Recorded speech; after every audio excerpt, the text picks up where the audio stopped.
Hi అండి, welcome to Jyothish kitchen. ఈరోజు మన కిచెన్లో పచ్చి బఠానీతో పులావ్ అండి. అవునండి, గ్రీన్ పీస్ పచ్చి బఠానీతో పులావు, పక్కనేమో ఎగ్ కర్రీ. రెండు ఏ విధంగా చేయాలో ఒకే వీడియోలో చూసేద్దామండి. ఇదిగోండి, పచ్చి బఠానీతో పులావ్ కోసం నేను తీసుకున్న పదార్థాలు. మన మెయిన్ ఇంగ్రీడియంట్ బఠానీ అండి. ఒకప్పుడు తీసుకున్నాను. ఇవైతే పచ్చిమిర్చి 4 చీలికలుగా చేశాను. ఒకటే ఆనియన్ అండి, మీడియం సైజు. అది కూడా నేను పొడవుగా చీరుకున్నాను చీలికలుగాను. చిన్న క్యారెట్ ముక్క తీసుకున్నానండి, అదైతే కొత్తిమీర. ఇది పుదీనా, ఇదేమో కరివేపాకు. ఇవిగో నేను తీసుకున్న మసాలాలు ఇవన్నమాట. బిర్యానీ ఆకు ఒకటే, చెక్క చిన్న ముక్క చెక్క, యాలక్కాయలు 4, లవంగాలు 4, ఈ స్టార్ పువ్వులు 2.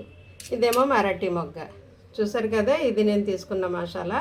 అయితే రైస్ నేను 1 గ్లాసుడు బియ్యం తీసుకున్నానండి, అంటే 1/2 కేజీ ఉంటాయి. ఇప్పుడే జస్ట్ కడిగి నానబెట్టాను అనమాట. 1/2 కేజీ రైసు. నేను నార్మల్ రైసే తీసుకున్నాను, మీరు కావాలంటే బాస్మతి రైస్ తీసుకోవచ్చు. ఇవి మసాలాలు, ఇవి నేను తీసుకున్న కూరగాయలు. ఇప్పుడు స్టార్ట్ చేద్దామండి మన వంట. ఇదిగోండి, స్టవ్ ఆన్ చేశాను, కడాయి పెట్టాను. కొద్దిగా ఆయిల్ వేస్తాను, ఎందుకంటే ఆయిల్ కొంచెమే వేస్తాను, పైన నెయ్యి వేస్తానండి నేను. అందువల్ల అదిగో 2 స్పూన్లు ఆయిల్ వేసాను. ఆయిల్ హీట్ అయిన తర్వాత మనం డైరెక్ట్ ఈ మసాలాలే ఫస్ట్ వేద్దామండి. మసాలాలో డైరెక్ట్ ఆయిల్ వేసినప్పుడు పేలుతాయి, చూసుకోవాలి.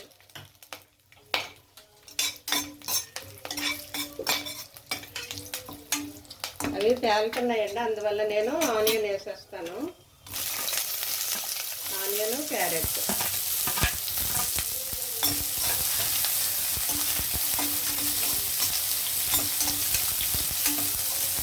ఇది కొంచెం వేగేటప్పుడే నేను ఇందులో అల్లం వెల్లుల్లి పేస్ట్ వేస్తున్నాను. 1 స్పూన్ అండి, ఇదిగో అల్లం వెల్లుల్లి పేస్ట్.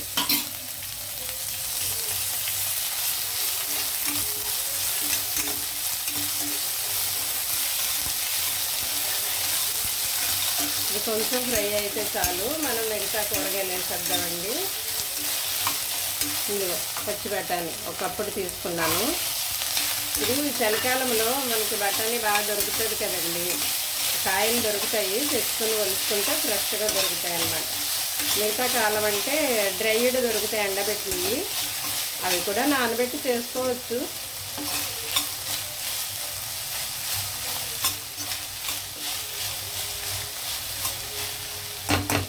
ఇది వేగేటప్పుడు నేను కొద్దిగా మసాలా వేస్తున్నానండి, బిర్యానీ మసాలా. మనం బిర్యానీ కోసం అన్నీ పౌడర్ చేసి ఉంచుకుంటాం కదా. ఒక చిన్న స్పూను, ఇదిగో చూసారా, చిన్న స్పూన్లో 1/2 స్పూన్ వేసాను, ఎందుకంటే రైస్ తక్కువే కదా, 1 గ్లాసే మనం తీసుకున్నాం కాబట్టి. ఇప్పుడు నేను ఈ కొత్తిమీర, పుదీనా, కరివేపాకు, పచ్చిమిర్చి అన్నీ వేసేసాను. గ్రీన్ బఠానీ కదండి, గ్రీన్ పీస్, అందుకు మన రైస్ కూడా గ్రీన్ కలర్లో ఉంటుంది అన్నమాట. ఎందుకంటే పుదీనా వేసాము, కొత్తిమీర వేసాము. బిర్యానీ అనగానే, పులావ్ అనగానే అవి ఉండాలి. కాకపోతే ఆకు తినడం కూడా, లీఫీ వెజిటబుల్స్ కూడా హెల్త్కి మంచిది కదా, కళ్ళుకి మంచిది. మెయిన్ విటమిన్ ఏ ఉంటుంది. ఇది కొంచెం అలా మగ్గనిద్దామండి. ఇదిగోండి, ఇవన్నీ మగ్గిపోయాయి కదా, మనం ఇప్పుడు వాటర్ యాడ్ చేద్దామండి. 1 గ్లాసు బియ్యం తీసుకున్నాను నేను, పక్కన వేడి నీళ్ళు పెట్టుకున్నానండి. వేడి నీళ్ళు వేయడం వల్ల అలా పొగ వచ్చింది. నేను గ్లాసుడు బియ్యం తీసుకున్నాను, గ్లాసుడికి 2 గ్లాసులు వాటర్ అండి. 1:2 అనమాట. గ్లాసుడు బియ్యానికి 2 గ్లాసులు నేను పక్కన వేడి చేసుకున్నాను. అయితే దీంట్లో రుచికి సరిపడా సాల్ట్ వేస్తున్నాను. ఇదిగో చూడండి, రైస్కి సరిపడా సాల్ట్ 1/2 స్పూనే వేస్తాను నేను, సరిపోతుంది.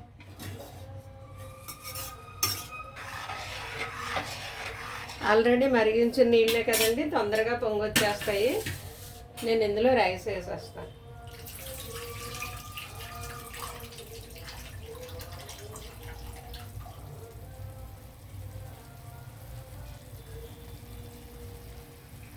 బాగా చూసారా, పొంగొచ్చేసే నీళ్ళు, రైస్ వేసేస్తున్నాను.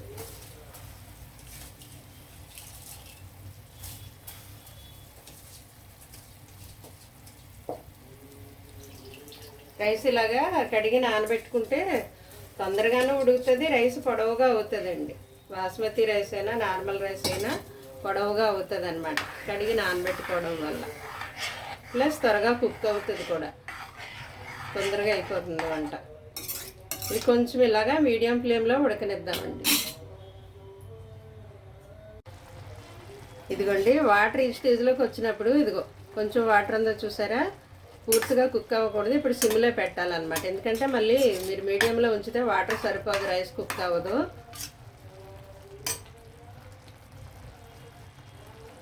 చూడండి ఇదిగో ఇలా ఉన్నప్పుడే మనం సిమ్లో పెట్టేయాలండి. ఇలా ఉన్నప్పుడే సిమ్లో పెట్టేసి ఇదిగో వాటర్ చూడండి మూత పెట్టేయాలన్నమాట. అలా సిమ్లో కుక్ అవుతుంది రైస్. ఇదిగోండి ఈ స్టేజ్లో వాటర్ అంతా అయిపోయింది కదా, ఇప్పుడు మనం దీంట్లో కొద్దిగా నెయ్యి వేద్దామండి. ఇదిగో పైన లాగా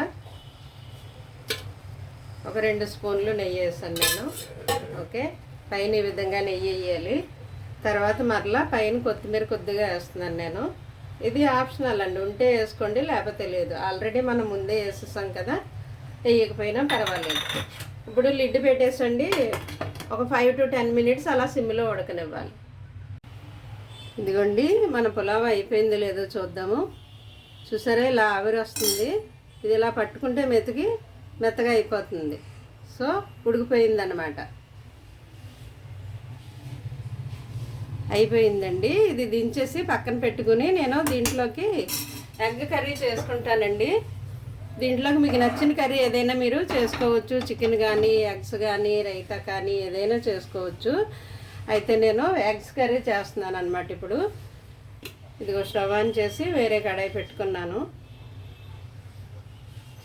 ఇదిగో కొంచెం ఆయిల్ వేసాను.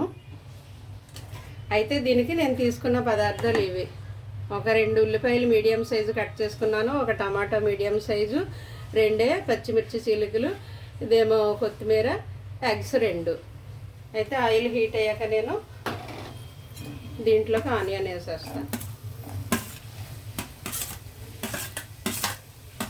2 మీడియం సైజు తీసుకున్నానండి ఉల్లిపాయలు.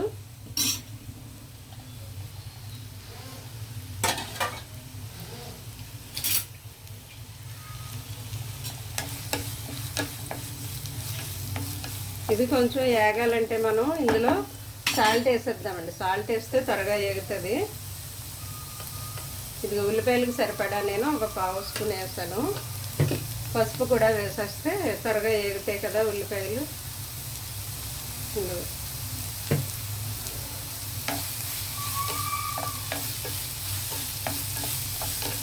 ఉల్లిపాయలు కొంచెం మగ్గనివ్వాలండి, మగ్గనిద్దాం.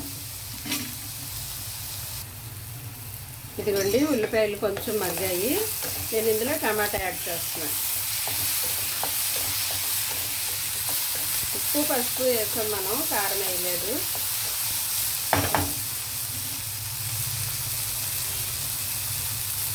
ఇదిగోండి పచ్చిమిర్చి కొత్తిమీర కూడా వేసేస్తున్నాను.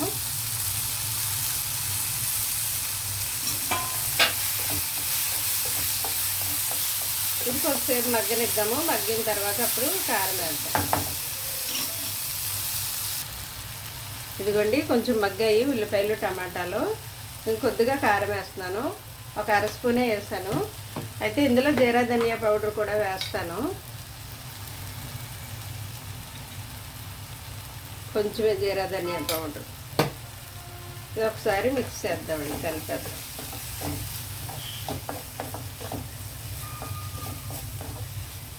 ఇది ఇప్పుడే కారం వేసాం కదా, ఒక 1/2 నిమిషం అలా మగ్గనిచ్చాక గుడ్లు అందులో వేసేద్దామండి. 1/2 నిమిషం చూద్దామండి. ఇదిగో మగ్గిపోయాయి కదా, ఇప్పుడు మనం ఇందులో గుడ్లు కట్ చేసి వేసేసుకోవడమే.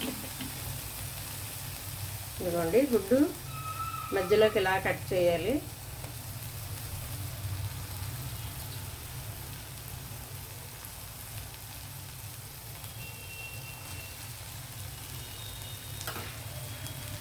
అంతే, దీని మీదకి మనం ఈ ఉల్లిపాయ గ్రేవీ ఇలా వేసేయడమే.